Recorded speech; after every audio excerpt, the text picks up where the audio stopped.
What's up, Tube? Welcome back to Lagweirdo's Chop Shop, second best gel blaster channel on the tubes. And today I've got on the bench the Jingming M26A2 gel grenades. Now these have been around for a little while now. These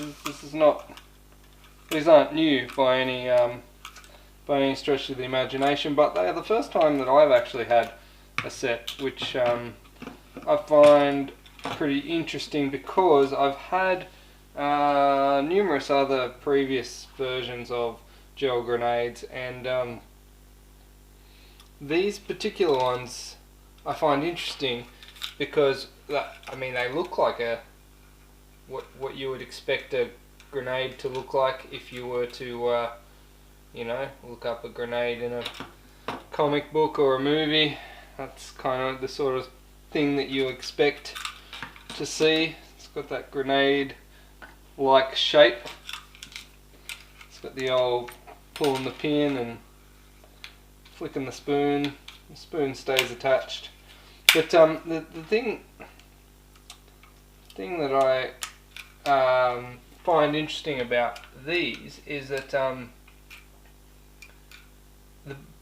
ones I've had in the past that operate on a similar principle to this. I'll show you how it operates. So once you've released the pin and the spoon, this piece here can extend up. If the spoon's down, it can't. When that extends up, it releases the spring, which pops out all these little paddles, flaps, whatever you want to call them, and when they have gels loaded into them,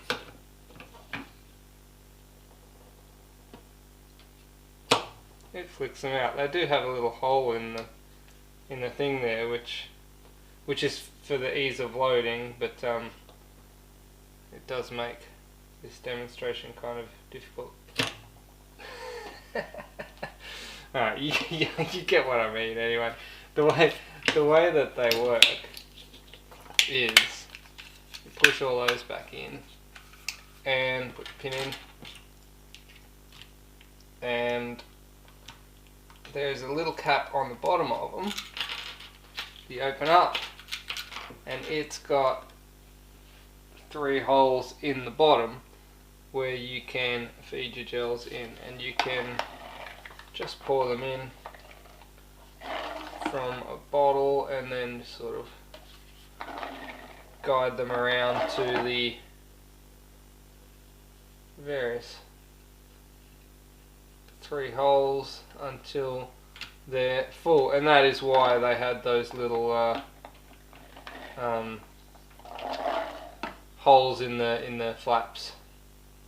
So I'm not sure exactly how many. I'll tell you what, I'll fill it up and then I'll empty out all the gels and I'll count how many gels can actually fit in here. So I think it's reasonably full. I could probably squeeze a couple more in there. Let's see. Yeah, that's probably about as full as it gets, and then you put your cap back on. Now, the interesting part about these versus other ones I've had in the past is that when you pull the pin out of this and open the spoon or whatever and just sit it there, it will do nothing forever. It will not go off unless there is an impact. And so that's good in one aspect, but it's also not so good in other aspects. One of the problems that I had with one of my previous grenades, that yellow and grey coloured one, it was a timed activation, so it would go off a particular time after you've released the spoon. There was a certain set time which you could adjust with like a screw tension at some stage to kind of fine tune it a bit, but it would go off after a certain time. So I found that mine, I'd have them set a bit too short or something. If I was throwing a long throw, then I had a couple of instances where the gel grenade actually went off mid-air, so it sort of air burst and then I guess kind of showered gels down, but it just didn't hit the target I was aiming for, which is not ideal. Whereas if I'd have had one of these, it wouldn't have actually released until it had hit the ground, so it would have travelled the whole distance, then hit the ground, then released, as opposed to going halfway, exploding in the air, and then not hitting the target. Now, the downside of that is also if you were just in a CQB type arrangement and you just wanted to roll one of these through a doorway, it probably wouldn't have as good an effect as like the timed one, where you could actually sort of pop it, cook it for a little bit, and then roll it around the corner, and it would just explode after it had rolled around the corner. And when I say explode, I mean launch gels everywhere.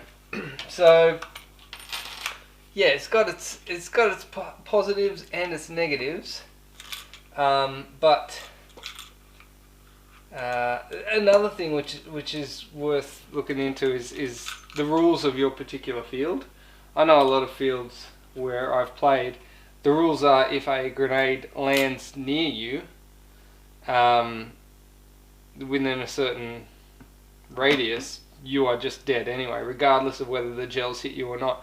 So it doesn't even have to pop. You can just throw it, and if it lands near you, then you are out. However, there are other fields I've played where you literally have to be hit by a gel. So if the grenade lands right at your feet, explodes, but all the gels, miss you, which has happened to me. I've thrown a grenade in amongst a group of people and hit nobody, which was very embarrassing. But yeah, it depends on the rules of your field. Yeah, this one does require an impact, and the other one that I had was a timed one. So I can see benefit cases for both styles. But it is interesting that this does require an impact to set it off. I will empty this out now and just see how many gels it does contain.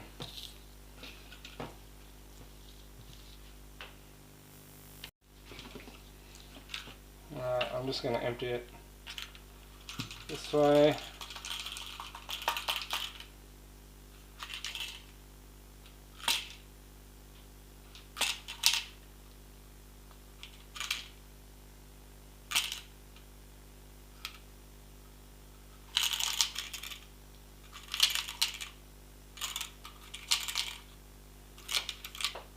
Oh, drop on.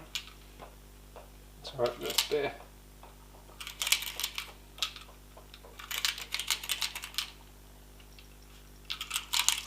Alright, I think that's all of them. Let's just check. No, two more. Alright.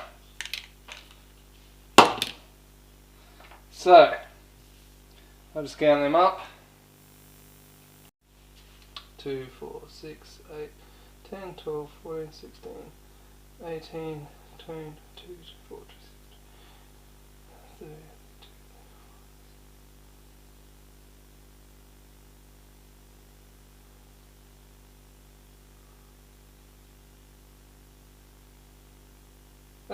So 60, about 60, give or take.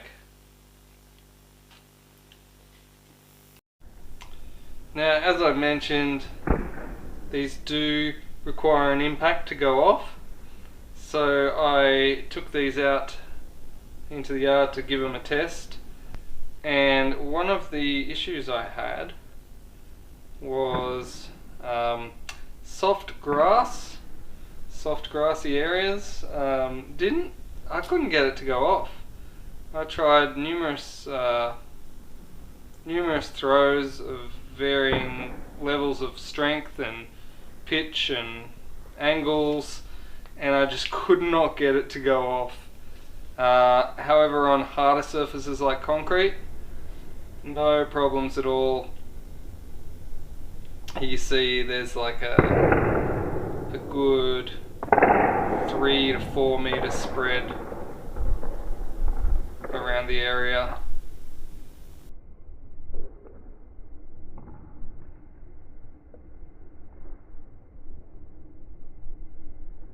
Gosh, those slow-mo shots are like satisfying to watch.